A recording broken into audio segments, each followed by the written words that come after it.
വഹിച്ചിരുന്നത്, അതായത് ആ നാടിനെ ഭരിച്ചിരുന്നത് ഒരു അവൻ സൂസൈഡ് ചെയ്യായിരുന്നു. അങ്ങനെ ഫുൾ നാഥൻ ഒരു ബെനിഫിറ്റ് ഉണ്ടായിരുന്നു. അപ്പോൾ ആ ബെനിഫിറ്റ് എന്താണെന്ന് നിങ്ങൾക്ക് അറിയണമെങ്കിൽ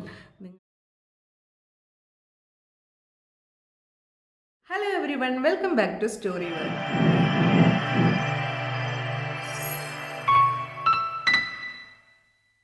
അപ്പോൾ എല്ലാവർക്കും സുഖമാണെന്ന് കരുതുന്നു. എൻ്റെ സ്റ്റോറീസൊക്കെ എല്ലാവർക്കും ഇഷ്ടപ്പെടുന്നുണ്ടെന്ന് കരുതുന്നു. അപ്പോൾ ഇന്നത്തെ സ്റ്റോറി എന്ന് പറയുന്നത് നിങ്ങൾക്ക് എല്ലാവർക്കും ഇൻട്രസ്റ്റിംഗ് ആയിട്ടുള്ള ഒരു ഹൊറർ സ്റ്റോറി ആയിട്ടാണ് ഞാൻ വന്നിട്ടുള്ളത്. അതുപോലെ തന്നെ ആദ്യമായിട്ടാണ് ഒരാൾ എൻ്റെ വീഡിയോ കാണുന്നതെങ്കിൽ ഒന്ന് ലൈക്ക് ചെയ്യുക, ഷെയർ ചെയ്യുക, സബ്സ്ക്രൈബ് ചെയ്യുക. അതുപോലെ തന്നെ നിങ്ങൾക്ക് എന്തെങ്കിലും ഇതുപോലത്തെ ജീവിതാനുഭവങ്ങൾ ഉണ്ടായിട്ടുണ്ടെങ്കിൽ എന്ന് എനിക്ക് ഈ മെയിൽ ഐ ഡിയിലോട്ട് ഒന്ന് ഷെയർ ചെയ്ത് തരാം, അതൊക്കെ ചെയ്യുക. സോ നമുക്ക് വൈകിപ്പിക്കേണ്ട സ്റ്റോറിയിലോട്ട് പോയാലോ. ഈ കഥ നടക്കുന്നത് നൂറ്റാണ്ടുകൾക്ക് മുമ്പാണ്. അപ്പോൾ നൂറ്റാണ്ടുകൾക്ക് മുമ്പ് ഒരു പനവിള എന്ന് പറയുന്ന ഒരു ഗ്രാമം ഉണ്ടായിരുന്നു. ആ ഗ്രാമത്തിനെ വഹിച്ചിരുന്നത്, അതായത് ആ നാടിനെ ഭരിച്ചിരുന്നത് ഒരു ചുടലയക്ഷിയായിരുന്നു. അപ്പോൾ ആ ചുടലയക്ഷി എങ്ങനെയാണ് ചുടലയക്ഷിയായെന്നുള്ള കഥയാണ് ഇന്ന് ഞാൻ പറയാൻ പോകുന്നത്. അപ്പോൾ നോക്കിയാലോ.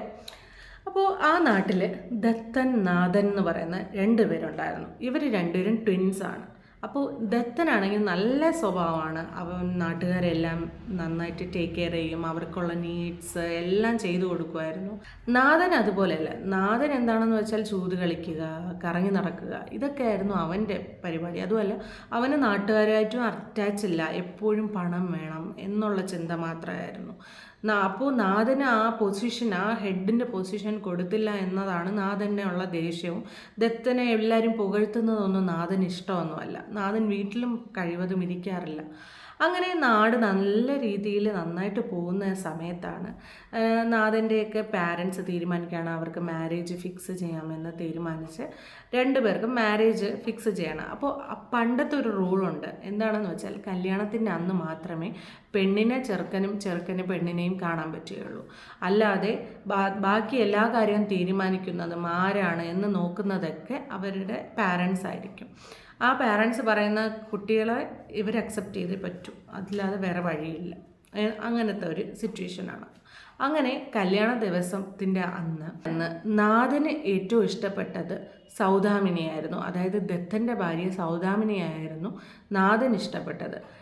നാഥൻ്റെ ഭാര്യയുടെ പേര് കല്യാണി എന്നാണ്. കല്യാണി അത്ര വലിയ താല്പര്യം അവന് പെട്ടില്ല. അങ്ങനെ എന്താണെന്ന് വെച്ചാൽ അന്ന് അവരുടെ കല്യാണം കഴിയുമായിരുന്നു. കല്യാണത്തിൻ്റെ അന്ന് രാത്രി എന്തോ മരുന്നൊക്കെ കലക്കി കൊടുത്ത് ദത്തനെ മയക്കി നാഥൻ്റെ ബെഡ്റൂമിൽ, അതായത് കല്യാണിയുടെ അരികിൽ ദത്തനെ നാഥൻ കൊണ്ടാക്കുകയും നാഥൻ നേരെ സൗദാമിനിയുടെ റൂമിൽ പോവുകയായിരുന്നു. കാരണം ഇവർ ട്വിൻസ് ആയതുകൊണ്ട് തന്നെ ഭാര്യമാർക്ക് അറിയത്തില്ല ഇത് ആരാണെന്ന് വേർതിരിവ് അറിയത്തില്ല. അങ്ങനെ അന്നത്തെ രാവ് കഴിഞ്ഞു. അന്ന് കഴിഞ്ഞതിന് ശേഷം പിറ്റേ ദിവസം എന്തായെന്ന് വെച്ചാൽ ദത്തൻ എണീറ്റ് നോക്കുമ്പോൾ ദത്തൻ കിടക്കുന്നത് കല്യാണിയുടെ അടുത്ത റൂമിലാണ്, അവരുടെ റൂമിലാണ് കിടക്കുന്നത്. അങ്ങനെ ഇവൻ ചാടി വീണ് എണീറ്റ് വെളിയിൽ വന്ന് നോക്കുമ്പോൾ എൻ്റെ റൂമിൽ നിന്ന് നാഥൻ ഇറങ്ങി വരുന്നതാണ് കാണുന്നത്. അങ്ങനെ ഇവന് അവിടെ വലിയ പ്രശ്നമായി, വൻപൻ പ്രശ്നമായി. അപ്പോൾ നാഥൻ എന്ത് ചെയ്തു, എല്ലാം ദത്തൻ്റെ തലയിലാക്കി. ദത്തൻ തന്നെയാണ് പറഞ്ഞത്, ദത്തൻ്റെ ഏറ്റവും ഇഷ്ടപ്പെട്ടത് കല്യാണിയാണ്, അതുകൊണ്ട് നീ എനിക്ക് സഹകരിക്കണമെന്നൊക്കെ പറഞ്ഞ് കംപ്ലീറ്റ് മിസ്റ്റേക്കും ദത്തൻ്റെ തലയിലാക്കിയിട്ട് നാഥൻ ഒഴിഞ്ഞു മാറുകയായിരുന്നു.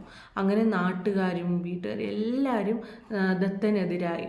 പക്ഷേ സൗദാമിനിയോട് വീട്ടുകാർ പറഞ്ഞു, ശരി നിങ്ങളെങ്കിൽ മാറിയേ എടുത്തോളൂ, ഇനിയിപ്പോൾ ഒന്നും ചെയ്യാൻ പറ്റത്തില്ല എന്ന് പറയുന്ന സിറ്റുവേഷനിൽ സൗദി പറയാണ്, ഇല്ല എനിക്ക് ദത്തനെ തന്നെ വേണം എന്ന് പറയാണ്.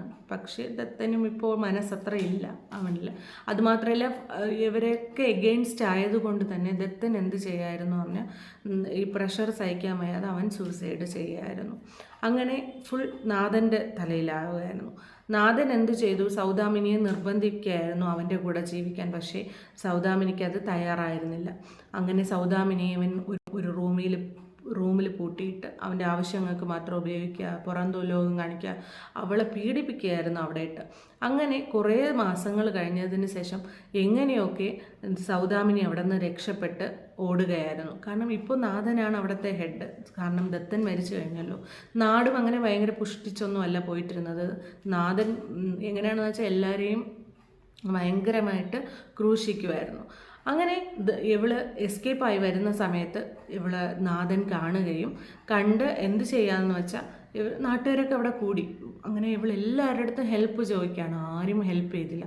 നാഥൻ വരികയും അവളുടെ വസ്ത്രം എല്ലാം ഊരി മാറ്റുകയും അവളെ പച്ചയ്ക്ക് തന്നെ തീ കൊളുത്തി കൊല്ലുകയായിരുന്നു. പക്ഷേ എല്ലാ നാട്ടുകാരും മിണ്ടാതെ നോക്കി തന്നെ നിന്നു. അവരുടെ സൈഡ് നോക്കുമ്പോൾ അവർക്കൊന്നും ചെയ്യാൻ പറ്റത്തില്ല. കാരണം അവർ തന്നെ ഡിപ്പെൻഡ് ചെയ്തിരിക്കുന്നത് ഈ ഫാമിലിയിലാണ്, അതായത് നാഥനെയൊക്കെയാണ്. അതുകൊണ്ട് ഇവർക്കൊന്നും ചെയ്യാൻ പറ്റാത്ത അവസ്ഥയായിരുന്നു. അങ്ങനെ ഇവർക്ക് സൗദാമിനി മരിക്കുകയായിരുന്നു.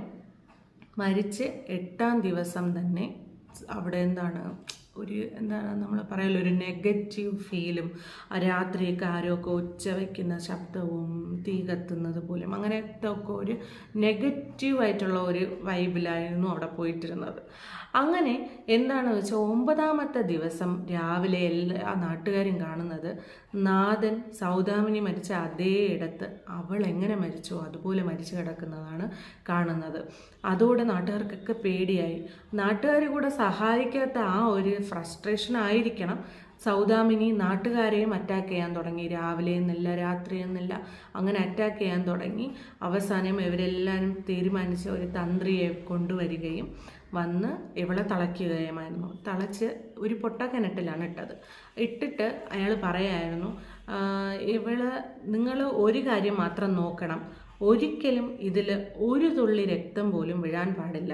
അങ്ങനെ അത് വീഴുന്നു കഴിഞ്ഞാൽ അവൾ തിരിച്ചു വരുന്നത് ഇപ്പോൾ വന്നതുപോലെ ആയിരിക്കില്ല, ചുടലേക്ഷയായിട്ടായിരിക്കും വരുന്നത്. വന്നു കഴിഞ്ഞാൽ നിങ്ങളുടെ ഗ്രാമത്തിന് തന്നെ തുടച്ചു മാറ്റാനുള്ള ശക്തിയോടെ ആയിരിക്കും അവൾ വരുന്നത്.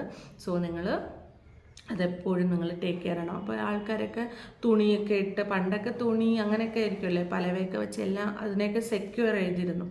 പക്ഷേ കാലക്രമേണ എന്തായി, ഒരു 50 വർഷമൊക്കെ കഴിഞ്ഞ സമയത്ത് എന്തായെന്ന് വെച്ചാൽ ഇതൊക്കെ ഇപ്പോഴും ആർക്കെങ്കിലുമൊക്കെ അറിയുക, പിന്നെ അത് അത് കെട്ടുകഥയാവുകയാണ്. അങ്ങനെ അത് മാഞ്ഞു പോവുകയാണ്, ആർക്കും അറിയില്ലായിരുന്നു. അങ്ങനെ എന്താണെന്ന് വെച്ചാൽ ആരൊക്കെ ആ പലവയൊക്കെ മാറ്റുകയും മറിക്കുകയും എങ്ങനെയാണെന്നറിയില്ല. അതിൻ്റെ അകത്തൊരു ആട് മരിച്ചു കിടക്കുകയായിരുന്നു. മരിച്ചു കിടന്ന് ഒരു 2 ദിവസം കഴിഞ്ഞില്ല, അന്ന് വന്ന അതേ ആ ഒരവസ്ഥയായിരുന്നു. ഈ രാത്രി പോകുന്നവരൊന്നും തിരിച്ചു വരാറില്ല, എല്ലാവരും മരിച്ച നിലയിലാണ് കാണുന്നത്. പക്ഷേ ഒരു ബെനിഫിറ്റ് ഉണ്ടായിരുന്നു. അപ്പോൾ ആ ബെനിഫിറ്റ് എന്താണെന്ന് നിങ്ങൾക്ക് അറിയണമെങ്കിൽ നിങ്ങൾ ഇതിൻ്റെ സെക്കൻഡ് പാർട്ട് കണ്ടാലേ നിങ്ങൾക്ക് അറിയാൻ പറ്റുള്ളൂ. So thank you so much. നമുക്ക് അടുത്ത പാർട്ട് 2-ൽ കാണാം. അതുവരെ എല്ലാവരും ടേക്ക് കെയർ. അപ്പോൾ എല്ലാവർക്കും വീഡിയോ ഇഷ്ടപ്പെട്ടെന്ന് കരുതുന്നു. ഇഷ്ടപ്പെട്ടിട്ടുണ്ടെങ്കിൽ ലൈക്ക് ചെയ്യുക, ഷെയർ ചെയ്യുക, സബ്സ്ക്രൈബ് ചെയ്യുക. അപ്പോൾ നമുക്ക് അടുത്ത പാർട്ട് 2-ൽ വീണ്ടും കാണാം. അതുവരെ bye, take care. Take my time, pull you in closer, we kiss and you slower, you'll still be mine if I